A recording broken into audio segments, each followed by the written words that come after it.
in this area, the halo effect and the horn effect. The halo effect is positively interpreting what someone says or does because we have a positive gestalt about that. So sometimes we have a positive gestalt because they're pretty, they're handsome, they're well dressed, they're famous, and no matter what they do, it's going to be positive. Opposite, negatively interpreting the communication of people for whom we have negative gestalt. So no matter what that person is saying, you're just not going to like that person. It's a negative gestalt. So the gestalt is your gut feeling.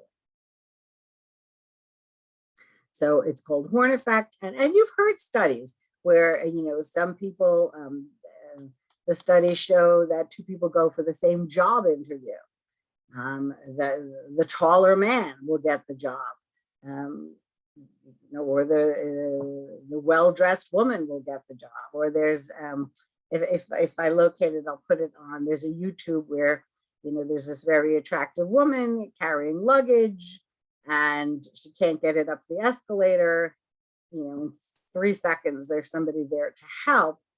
And in the same one, there's a man and nobody went to help the man. So that's a halo effect and a horn effect. Algebraic impressions. Most accurate and refined impressions of others. We weigh some information more heavily than other information depending on the importance and positivity and negativity. So somebody not reading as much as I do, I put that into my algebraic impressions if I'm going to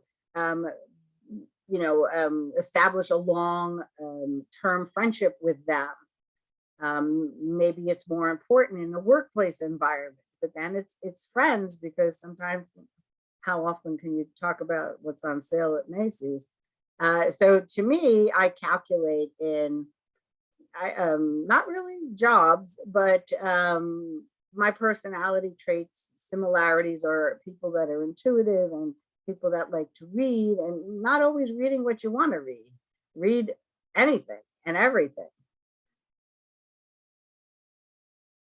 Stereotyping, we've heard this before, oversimplistic interpersonal impressions, but they're flawed, but streamlines impressions process and is also impossible to avoid. Yes, this is true. So if you have a negative thought about skateboarders and you see a skateboarder, you're going to assume that that person has all those negative traits that you would assume. Maybe the person doesn't go to, they cut class. All they want to do is skateboard. Well, maybe that's not so true.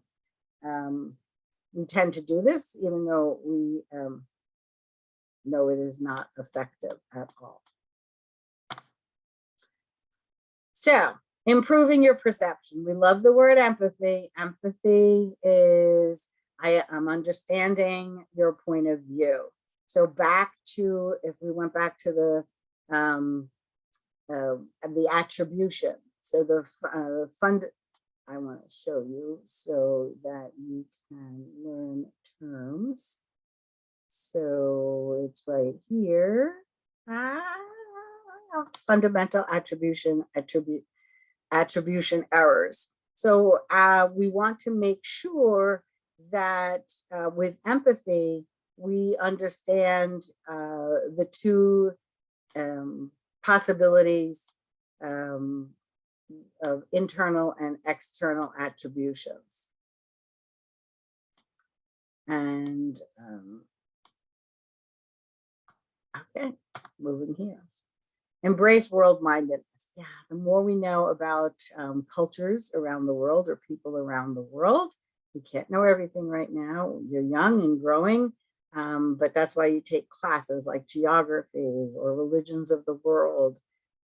Again, so that you can understand that people don't act exactly or believe exactly as we do, even though we're all in, Westchester Community College, or we're all living in New York or Westchester, New York. Perception checking, always use your verification. Ask questions or verify. Did I hear you correctly when you said? That's verification. So empathy, a feeling into others' thoughts and emotions, two components, perspective taking and empathic concern. So take someone's perspective. You may dislike Brussels sprouts. So they love Brussels sprouts.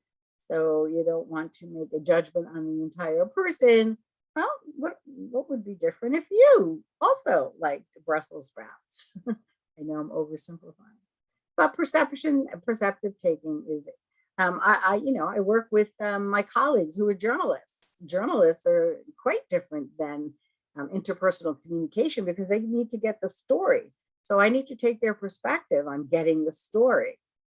So you have to be a little bit more tenacious in somebody's face. Empathic concern. You really have a passion to understand others. And this is probably, or should be your first grade teachers, second grade teachers, all those formative teachers. And your empathy mindset, our beliefs about whether empathy is something that can be developed and controlled. So I don't know. This is going to be up to you. I have to remind myself of the of empathy mindset, because as a teacher, if I'm teaching in person and somebody's always 20 minutes late to class, I don't want to oversimplify and say, oh, this person is rude. I want to understand that this person may have to drop their child off at school, or this person has to rely on public transportation. So I have to develop and control always. So check your punctuation. So we learned what punctuation is: your knowledge, your attributions, your perceptual influences, and your impressions. And to do all this, the openness would allow you to understand more information about yourself and others. So that's the quick little rundown of chapter 3, which is perception, how we perceive ourselves, how others perceive us, and how we want to be perceived. So again, you're taking this course to advance your knowledge in yourself and how you work in a friend situation, and how you work in a home situation, and how you work in a workplace situation. And again, moreover, these, the ones that we're probably unfamiliar with is, working with the unknown in a variety of workplace situations.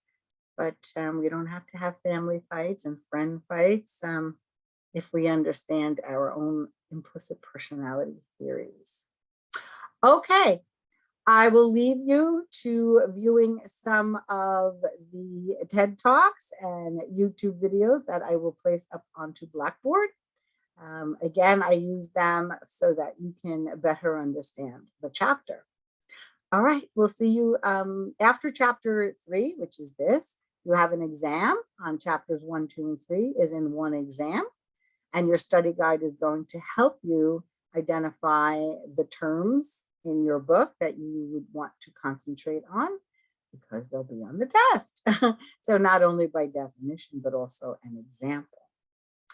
Again, the tests are usually 20 to 25 questions, a mixture of multiple choice, true, false, and fill in the blank, depending on the test. All right, good luck on that, and I will see you in chapter 4.